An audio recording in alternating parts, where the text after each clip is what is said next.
Hello everyone, आज मैले set भन्ने च्याप्टर अन्तर्गत युनिभर्सल सेट भन्ने लेसनको सल्भ इक्जाम्पलको एक्सप्लेन गर्न जाँदैछु। सुरु गरौँ है त। Example 1, write down the possible universal set for the following set. तल दिएको सेटहरूको पोसिबल युनिभर्सल सेट लेख्नुहोस् भनेको छ। जस्तै यहाँ चाहिँ क्वेसनमा के छ त, a = 1 3 5 and b = 2 4 6 है। Solution, here the universal set for set A and B may vary। set A र set B को universal set चाहिँ के हुन सक्छ त, फरक हुन सक्छ। जस्तै set A को मात्रै universal set को कुरा गर्दाखेरि odd number less than 10 हुन सक्छ, odd number up to 10 हुन सक्छ, odd number less than 100 हुन सक्छ है। त्यस्तै गरेर B भन्ने सेटको मात्रै universal set को कुरा गर्दाखेरि even number less than 10, even number less than 8 है, even number up to 50 हुन सक्छन् है। तर यी दुईवटै सेटहरूको युनिभर्सल सेटको कुरा गर्दाखेरि some possible universal set are, केही पोसिबल युनिभर्सल सेटहरू चाहिँ यहाँ दिएको छ। U equals to natural number less than 7 है। 7 भन्दा सानो नेचुरल नम्बरको सेट भनेको छ, जसलाई युले डिनोट गरेको छ युनिभर्सल सेट है। अब यो भन्दा बित्तिकै चाहिँ के हुन्छ त, यो सेट ए का सबै इलिमेन्ट र सेट बी का सबै इलिमेन्ट चाहिँ यसैमा पर्ने भयो है। नेचुरल नम्बर लेस देन 7 भन्नाले चाहिँ के हुन्छ त, 1 2 3 4 5 6 है। यिनीहरू इलिमेन्ट भनेको चाहिँ के हो, ए भन्ने सेटको इलिमेन्टहरू सबै यसमा पनि पाइन्छ है। त्यस्तै गरी बी भन्ने सेटको इलिमेन्टहरू सबै ए युनिभर्सल सेटमै पाइन्छ है। त्यस्तै गरी अर्को पोसिबल युनिभर्सल सेट हेरौँ, जसमा के भनेको छ त, U equals to whole number between 0 and 7 है। 0 र 7 बिचको होल नम्बर भन्दा पनि के हुन्छ, यसको इलिमेन्ट पनि 1 2 3 4 5 6 नै हुने भयो है, 0 र 7 बिचको होल नम्बरहरू। त्यस्तै गरी U equals to possible integers less than 7 चाहिँ के हुन्छ त, 1 2 3 4 5 6। Thus universal set is not unique.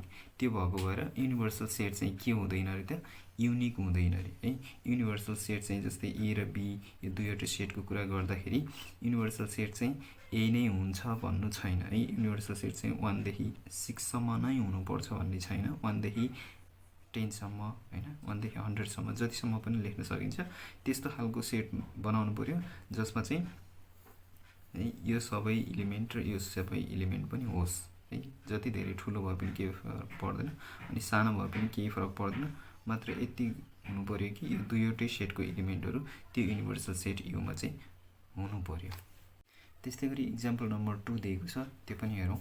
If U equals to natural number from 10 to 30, यदि यु भनेको एउटा युनिभर्सल सेट जसलाई युले इन्डिकेट गरेको छ, त्यो चाहिँ नेचुरल नम्बर फ्रम 10 to 30 हो भने list the element of the following set, तल दिएको सेटहरूको इलिमेन्ट लिस्ट गर भनेको छ है।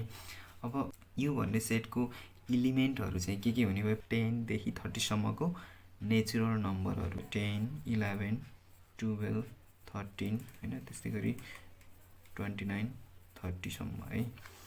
अनि अब क्वेसन नम्बर ए मा चाहिँ के भनेको छ त, ए इक्वल टु फ्याक्टर्स अफ 10 है। 10 को फ्याक्टरहरू भन्दा बित्तिकै यसको इलिमेन्टहरू के हुन सक्ने भयो त, 10 लाई डिभिजिबल हुने नम्बरहरू भनेकै फ्याक्टर अफ 10 हो हैन। 1 2 त्यस्तै गरी 5 र 10 यति नै हो यसको फ्याक्टरहरू है। अब यहाँ चाहिँ युनिभर्सल सेटमा चाहिँ 10 देखि 30 सम्मको नेचुरल नम्बर छ हैन। यसको अर्थ ए भन्ने सेटको इलिमेन्ट चाहिँ 1 2 र 5 चाहिँ परेन है। 1 2 र 5 चाहिँ परेन, यसमा जे छन् तिनीहरू मात्रै भन्नाले 10 मात्रै पर्ने भयो है। हियर यहाँ पनि त्यही दिएको छ, हियर क्वेसन नम्बर ए को सोलुसनमा ए इक्वल टु कर्ली ब्राकेटभित्र 10 मात्रै है। त्यस्तै गरी बी मा चाहिँ के भनेको छ, B equals to multiples of 5 है। 5 को मल्टिपल्सहरू रे है।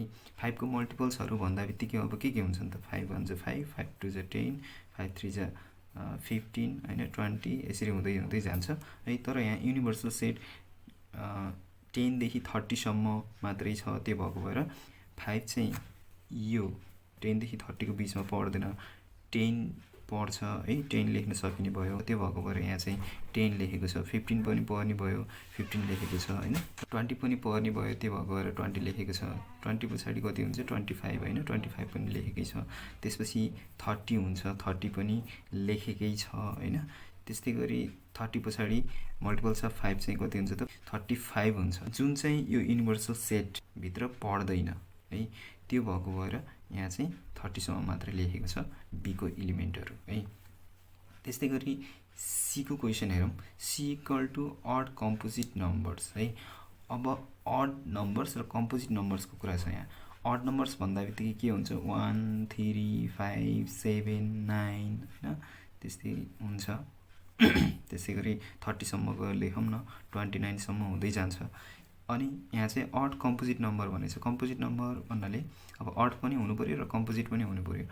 अब यसमा अड नम्बर 1 चाहिँ अड नम्बर हो तर कम्पोजिट नम्बर होइन, त्यो भएको भएर 1 चाहिँ यसमा हुने भएन।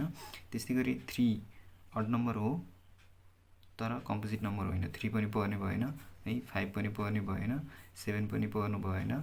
9 चाहिँ के हो त कम्पोजिट नम्बर हो। 9 चाहिँ कम्पोजिट नम्बर हो तर यो युनिभर्सल सेट भित्र पर्दैन, त्यो भएको भएर यो 9 पनि लेखिएको छैन। त्यस्तै गरी 9 पछाडि 11 अड हो तर कम्पोजिट होइन, 13 अड हो तर कम्पोजिट होइन, 15 चाहिँ अड हो र कम्पोजिट पनि हो, त्यो भएको भएर यहाँ 15 लेखेको छ। त्यस्तै गरी 17 अड हो तर कम्पोजिट होइन, त्यो भएको भएर 17 लेखिएन। 19 चाहिँ अड हो तर कम्पोजिट होइन, यो 19 पनि लेखिएन। 19 पछाडि 21 अड हो र कम्पोजिट पनि हो, त्यो भएको भएर यहाँ चाहिँ 21 लेखेको छ। 21 पछाडि कति हुन्छ 23 अड हो तर कम्पोजिट होइन, त्यो भएको भएर लेखिएन यहाँ है। त्यस्तै गरी 25 चाहिँ अड पनि हो कम्पोजिट पनि हो, त्यो भएको भएर 25 यहाँ लेखेको छ। त्यसपछि 27 अड पनि हो है, कम्पोजिट पनि हो, त्यो भएको भएर 27 लेखेको छ। त्यसपछि 29 अड हो तर कम्पोजिट होइन, त्यो भएको भएर 29 लेखिएन है। त्यस पछाडि 31 आउँछ। 31 चाहिँ अड हो तर कम्पोजिट होइन, अनि यदि कम्पोजिट हुन्थ्यो भने पनि त्यो लेख्न पाइने थिएन, किनभने युनिभर्सल सेट युमा चाहिँ 10 देखि 30 सम्मको मात्रै छ है।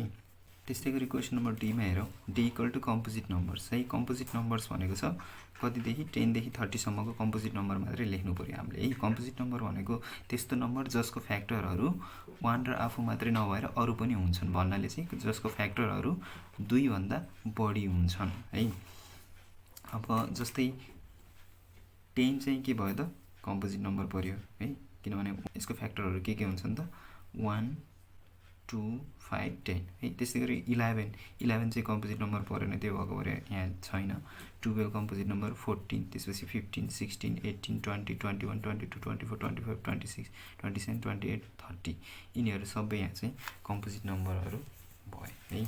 Since every set is subset of universal set, यहाँ चाहिँ सबै यो set A set B C र डी यी सेटहरू चाहिँ सबै युनिभर्सल सेटको सबसेट भएको भएर normally universal set contain more elements than each set.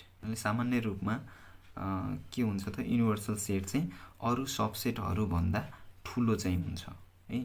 भन्नाले युनिभर्सल सेटमा चाहिँ नम्बर अफ एलिमेन्ट चाहिँ बढी नै हुन्छन् अरू सबसेटहरूमा भन्दा।